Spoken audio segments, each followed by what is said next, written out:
2023년에는 역대 가장 더운 해를 기록하더니 무서운 한파까지. 더 나아가 2070년쯤에는 온난화로 한반도의 기온이 높아지면서 가 사라질 거라는 추측 또한 나오고 있습니다.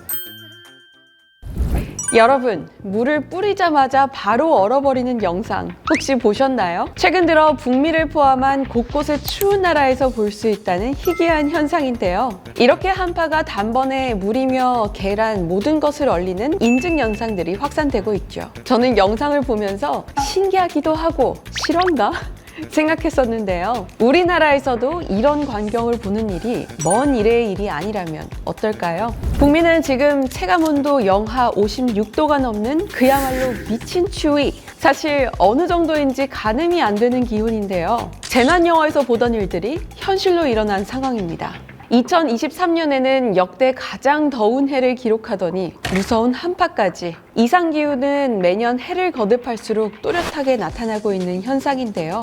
기후위기가 먼 나라 얘기 같으면서도 당장 우리는 지갑 사정으로 체감이 되고 있죠. 과일, 채소 등 농수산물의 가격이 크게 올라 솔직히 예전처럼 장바구니에 담기 부담스러운 게 현실이잖아요. 그 이유는 이상기후로 인해 농촌의 작물 수확량이 크게 줄었기 때문입니다. 특히 사과의 경우 기후변화로 인해 빨갛게 물드는 것이 어려워져 노란 사과가 등장하기도 했고요. 더 나아가 2070년쯤에는 온난화로 한반도의 기온이 높아지면서 사과가 사라질 거라는 추측 또한 나오고 있습니다. 세계 기상기구는 2023년 연평균 온도가 산업화 대비 약 1.45도 높았다고 공식 발표했습니다. 기온 상승에 큰 영향을 미친 것은 엘니뇨의 영향이라는 분석 결과가 나왔는데요. 엘니뇨는 적도 부근의 수온이 올라가는 현상으로 감시구역 해수면 온도가 3개월 이동평균으로 평년보다 0.5도 이상 높은 상황이 5개월 이상 지속되는 현상입니다.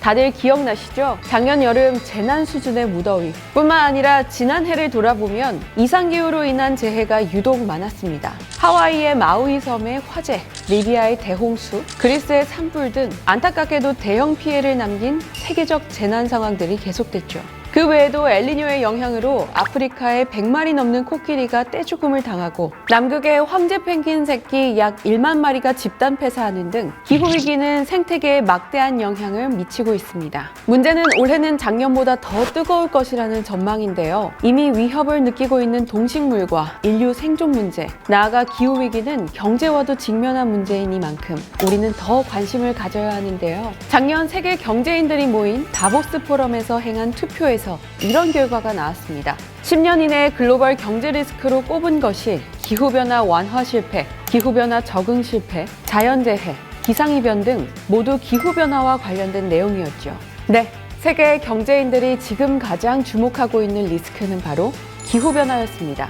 기후위기는 생존과 주거, 먹거리의 문제이기 때문인데요. 그렇다면 앞으로 우리는 어떻게 해야 할까요? 개인적으로는 에너지 절약, 친환경 제품 구매, 환경보호 등의 다양한 생활 속 실천들이 있을 것이고, 국가적으로는 기후위기 대응을 위한 정책 개선, 탄소 중립을 위한 산업 발전 등이 있겠죠. 그렇지만 무엇보다 환경에 대한 인식 개선이 중요할 것으로 보입니다. 당장의 큰 변화는 없어도 개개인이 기후변화에 관한 관심과 고민을 갖는 것만으로도 사회 전체의 인식이 조금이나마 달라져 있지 않을까요? 매년 피부로 느껴지고 있는 기후위기. 예전에는 먼 미래의 얘기인 줄로만 알았는데 이제는 더 이상 물러날 곳이 없다.